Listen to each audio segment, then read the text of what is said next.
అదే RTV app వార్తల్ని క్షణాల్లో చదివే అవకాశం ఉంటుంది. ఒక న్యూస్ పేపర్, ఒక టెలివిజన్ ఛానల్ మీ చేతుల్లో ఎప్పుడూ ఉంటాయి. తిరుపతిలో జనసేన నేత కిరణ్ రాయల్ బాధితురాలు లక్ష్మి వ్యవహారం తారాస్థాయి చేరుకుంది. అయితే ఇందులో భాగంగా ఏదైతే ఇప్పటి వరకు నడిచింది ఒక లెక్క అయితే, ఇప్పుడు ఈ యొక్క పంచాయతీ ఏదైతే జనసేన అధినేత పవన్ కళ్యాణ్ దగ్గర చేరనున్నట్టు తాజా సమాచారం. ఇది అవునా అంటే నిజం, అవునా అనే పరిస్థితి అయితే నెలకొందని చెప్పాలి. మనతో పాటు బాధితురాలు లక్ష్మి ఉన్నారు. మేడం, మీరు పవన్ కళ్యాణ్ దగ్గరికి వెళ్తారనేసి అని మాకు సమాచారం. ఇది ఎంతవరకు నిజం? అవును సార్, వెళ్ళబోతున్నాను. అంటే ఒక 1-2 డేస్లో నేను పవన్ కళ్యాణ్ దగ్గరికి వెళ్ళబోతున్నాను. ఎందుకంటే ఎప్పుడైతే ప్రెస్ మీట్ అయిందో, ప్రెస్ మీట్ నుంచి ఎప్పుడైతే నేను వచ్చానో అప్పటి నుంచి నాకు బెదిరింపు కాల్స్ అనేవి విపరీతమయ్యాయి. ఎందుకంటే నాకు డైరెక్ట్ చేస్తే నేను ఎక్కడ రికార్డ్ చేసి మళ్ళీ వినిపిస్తానని చెప్పి, మాకు ఎవరైతే మధ్యలో తెలుసో వాళ్ళ దగ్గర నుంచి చెప్పించడాలు, ఇలాంటివి రకరకాల బెదిరింపులు వస్తున్నాయి. నువ్వు మళ్ళీ వచ్చి ప్రెస్ మీట్లో కూర్చోవాలి, నువ్వు చెప్పినవన్నీ అబద్ధం అని చెప్పాలి అనే రకంగాను. ఇంకొకటి, మిమ్మల్ని చంపేస్తాము, సాక్ష్యాలు కూడా లేకుండా చేయగలుగుతాను నేను, అది నీకు కూడా తెలుసు అనేది. అదేవిధంగా కాంప్రమైజ్ చేస్తాను, 10 లక్షలు ఇస్తాను, 20 లక్షలు ఇస్తాను అని చెప్పి అతను చెప్తున్నాడు. అతను నాకు ముస్టేయాలనుకుంటున్నాడో ఏంటి నాకు అర్థం కాలేదు. అతను నా ప్రాపర్టీ, నా పిల్లల ప్రాపర్టీ మొత్తం అమ్మి అతనికి నేను ఇచ్చాను.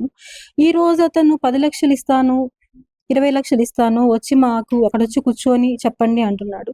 నేను మొత్తం పెట్టేసిన దానివల్ల నాకు ఈరోజు పూర్తిగా మా పిల్లలకి నేను ఫుడ్ పెట్టడానికి కూడా నా దగ్గర లేదు. ఆ కండిషన్లో నన్ను నిలబెట్టాడు కాబట్టి నేను బయట రావాల్సి వచ్చింది. అతను చెప్పిన విషయాలే నేను చెప్పాను, ఏవైతే ఉన్నాయో. ఈ పెన్ డ్రైవ్ అనే విషయం అతను చెప్పకపోతే నాకు ఎలా తెలుస్తుంది? నాకు ఎటువంటి పార్టీ వాళ్ళతో ఎటువంటి కనెక్షన్స్ లేవు. అతను ఏవో చెప్తున్నాడు, అన్నీ ఓకే. అతను చెప్పిందే నేను చెప్పాను. అతను చెప్పిన దానికి ఉన్న ఎవిడెన్సులు ఏవైతే నా దగ్గర ఉన్నాయో నేను అవన్నీ తీసుకొని పవన్ కళ్యాణ్ దగ్గరికి వెళ్తాను. పవన్ కళ్యాణ్ గారి దగ్గరికి వెళ్ళేసి నేను న్యాయ పోరాటం చేస్తాను. అక్కడ కూడా దొరకలేదంటే ఇది అయ్యేంత వరకు నేనైతే వదలను సార్. ఎందుకంటే అతను ఇప్పుడు కూడా ఎంత ఘోరంగా బెదిరిస్తున్నాడంటే చంపేస్తాను. అంటే మీకు రీసెంట్గా ఎప్పుడు మీరు మొన్న ప్రెస్ మీట్ నిర్వహించిన తర్వాత రీసెంట్గా మీకు కాల్స్ వస్తున్నాయా? అవును సార్, ప్రెస్ మీట్ అయిన తర్వాతనే రీసెంట్గానే ఎక్కడెక్కడి నుంచో అతని ఇన్ఫ్లుయెన్స్ అంతా ఉపయోగించి హైదరాబాద్ వెళ్ళి కూర్చోన్నాడు అతను. అక్కడి నుంచి నా దగ్గర అతనికి సంబంధించిన వాళ్ళ దగ్గర నుంచి వ్యతిరేకమైన కేసులు పెట్టిస్తున్నాడు నా పైన. ఇంకా రకరకాల చర్యలకు అతను పాల్పడుతున్నాడు. అంటే నేను ఒంటరి మహిళ, నాకెవరూ లేరు అనే ఒక ఇది అతనిలో చాలా ఎక్కువ ఉంది. ఇది నేను ఫస్ట్ కూడా అడిగాను సార్, పవన్ కళ్యాణ్ గారిని అడిగాను, నాకు న్యాయం జరిపించండి అని నేను అతన్ని అడిగాను నేను. కానీ ఎవరు పట్టించుకోలేదు. ఇప్పుడు నేను అతని దగ్గరికే నేరుగా వెళ్తాను. పవన్ కళ్యాణ్ గారి దగ్గరికి వెళ్ళి నేను ఆయన దగ్గరే కూర్చొని తేల్చుకుంటాను సార్. నేను ఎప్పుడు వెళ్ళబోతున్నారు? నేను 1 or 2 డేస్లో వెళ్ళాలనుకుంటున్నాను సార్. వెళ్ళడానికి అన్ని ప్రయత్నాలు చేస్తున్నాను. 1 or 2 డేస్లో నేను పవన్ కళ్యాణ్ గారిని తప్పకుండా కలిసి నాకు న్యాయం జరిగేలా ఆయన దగ్గరికే వెళ్ళి నేను కూర్చుంటాను సార్ నేను. ఎందుకంటే చాలా ఘోరంగా బాధ పెడుతున్నాడు సార్. నా దగ్గర ఉన్నది మొత్తం అతను తీసుకునేసి ఈరోజు మళ్ళీ అతను నన్ను, నీ పిల్లల్ని చంపేస్తాను, నువ్వు వచ్చి రిటర్న్ వీడియో ఇవ్వాలి నాకు అని చెప్పి చాలా ఘోరంగా బెదిరిస్తున్నాడు అతను. నేను ఎంత సఫర్ అవుతున్నానంటే, నా పిల్లలకి ఏం లేదు ఈరోజు. నా బాబుకు నైట్ నుంచి బాగాలేదు, నేను హాస్పిటల్ కూడా తీసుకోలేని పొజిషన్లో నేను ఉన్నాను. నన్ను ఇలాంటి స్థితిలో ఆయన నిలబెట్టి ఇప్పుడు మళ్ళీ నాకు బెదిరింపు కాల్స్, నా పైన ఇంకా లేనిపోని కేసులు, ఎవరెవరి దగ్గర నా దగ్గర ఏమో ఉన్నాయి, అతని దగ్గర ఏదో ఉన్నాయి అని చెప్పి రకరకాలుగా నన్ను ఇది చేస్తున్నాడు సార్. అతను చాలా అన్యాయం చేస్తున్నాడు.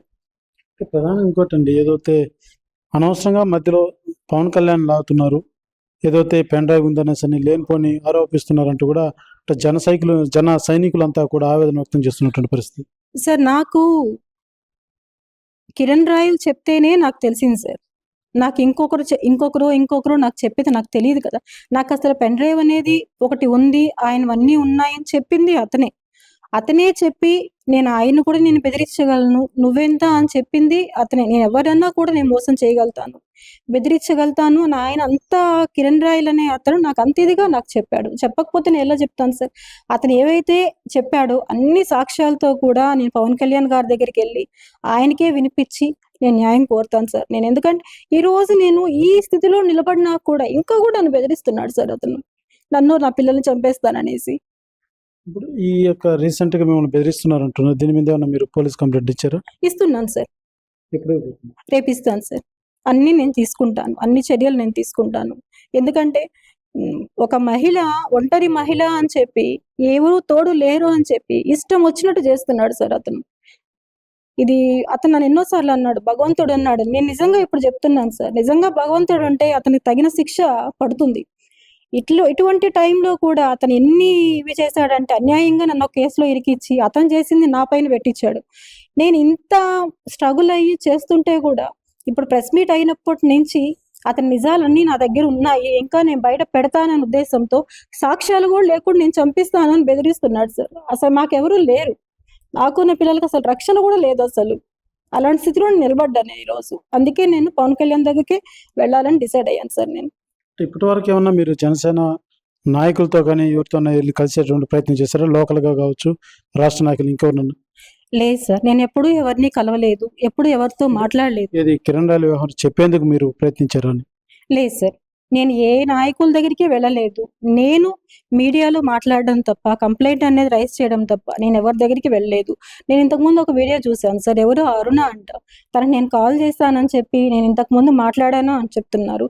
దానికి ఆమె దగ్గర ప్రూఫ్ ఉంటే చూపిమ్మని చెప్పండి సార్ నాకు ఒకసారి. నేనైతే ఎవరిని కన్సల్ట్ అవ్వలేదు, ఎవరితో నేను మాట్లాడలేదు. ఇలా లేనిపోనివన్నీ నా పైన చెప్పి అలిగేషన్స్, లేనిపోని కంప్లైంట్స్ ఇవన్నీ పెట్టడం వల్ల అతను నన్ను భయపించాలని చూస్తున్నాడు. ఏ విధంగా భయపిస్తే సైలెంట్ అవుతుంది, నా మీద ఇంకన్నీ బయట రాకుండా ఏ విధంగా చేస్తే ఉంటుంది అని అతను రెచ్చిపోతున్నాడు. అతను నోటి దురుసు సార్, ఎలా అంటే అలా మాట్లాడుతున్నాడు. అన్నీ నాకు తెలుస్తున్నాయి ఎంత హీనంగా మాట్లాడుతున్నాడు అనేసి. అసలు నాకు ఏం కూడా అర్థం కావట్లేదు సార్, ఎలా నేను ప్రొటెక్ట్ చేసుకోవాలి నా పిల్లల్ని, వాళ్ళకి నేను ఎలా న్యాయం చేయగలుగుతాను అనేది కూడా నాకు అర్థం కావట్లేదు ఈరోజు సార్. నాకు పవన్ కళ్యాణ్ గారు మాత్రమే దిక్కు సార్. నాకు ఎప్పుడు నేను ఆయన దగ్గరికే వెళ్తాను, ఆయన దగ్గరే వెళ్ళి కూర్చుంటాను. నేను అందరికీ చెప్తున్నాను సార్, జనసైనికులకు కూడా, నేను పవన్ కళ్యాణ్ గారిని వ్యతిరేకించాలను, ఆయన పైన ఏదో చెప్పాలను నేను అనుకోలేదు సార్. నాకు అతను చెప్పిందే నేను చెప్తున్నాను. అతనే చెప్పాడు, అతను ఇంకా నాకు చాలా చెప్పాడు. నేను అన్నీ కూడా సాక్ష్యాలతో సహా నేను పవన్ కళ్యాణ్ గారి దగ్గరికి వెళ్ళి నేను ఆయన ముందరే కూర్చుంటాను సార్ న్యాయం కోసం. మనం చూస్తున్నాం, గడిచిన 2 రోజుల ముందు ప్రెస్ మీట్ నిర్వహించింది లక్ష్మి. అయితే ప్రెస్ మీట్ తదనంతరం కిరణ్ రాయల్ నాకు ఫోన్ కాల్స్, ఏదైతే బెదిరింపు ఫోన్ కాల్స్ విపరీతం అయిపోయాయి, నేను భరించలేకపోతున్నాను, నా వల్ల కాదు, ఏదైతే జనసేన అధినేత పవన్ కళ్యాణే నాకు దిక్కు, నేను వెళ్ళి ఆయనకే నా దగ్గర ఉన్నటువంటి ఆధారాలన్నీ కూడా పవన్ కళ్యాణ్ గారికి చూపించి నాకు న్యాయం చేయాలి, న్యాయం జరిగేంత వరకు కూడా పవన్ కళ్యాణ్ తప్ప నాకు ఇంకెవరు దిక్కు లేదంటూ కూడా లక్ష్మి తెలియజేస్తున్నటువంటి పరిస్థితి. అయితే ఏదైతే సైనికులు ఇప్పటికే పవన్ కళ్యాణ్ను అనవసరం లాగుతున్నారంటూ వస్తున్నటువంటి విమర్శల పట్ల కూడా నేను ఎటువంటి వ్యక్తిగతమైనటువంటి లేకపోతే పవన్ కళ్యాణ్ యొక్క దీన్ని నేను స్థాయి తగ్గించే విధంగా నేను ఎప్పుడు మాట్లాడలేదు. నాకు చెప్పినవే నేను చెప్పానే తప్ప లేకపోతే ఎటువంటి ఉద్దేశంతో నేను మాట్లాడలేదు. ఖచ్చితంగా నాకు పవన్ కళ్యాణ్ గారే న్యాయం చేయాలి, ఆయన న్యాయం చేసేంత వరకు కూడా నేను ఆయన వెళ్ళి కలిసి అదే రకంగా ఈ న్యాయం చేస్తారన్న నమ్మకం కూడా నాకు ఉంది అంటూ కూడా లక్ష్మి తెలియజేస్తున్నటువంటి పరిస్థితి కనబడుతుంది. కెమెరా పర్సన్ కోటితో సురేష్, RTV, తిరుపతి. మరిన్ని వీడియోస్ కోసం ఛానల్ ని సబ్స్క్రైబ్ చేయండి. లేటెస్ట్ అప్డేట్స్ కోసం వాట్సాప్ ఛానల్ ని ఫాలో అవ్వండి. ఆ లింక్ డిస్క్రిప్షన్ లో ఉంది.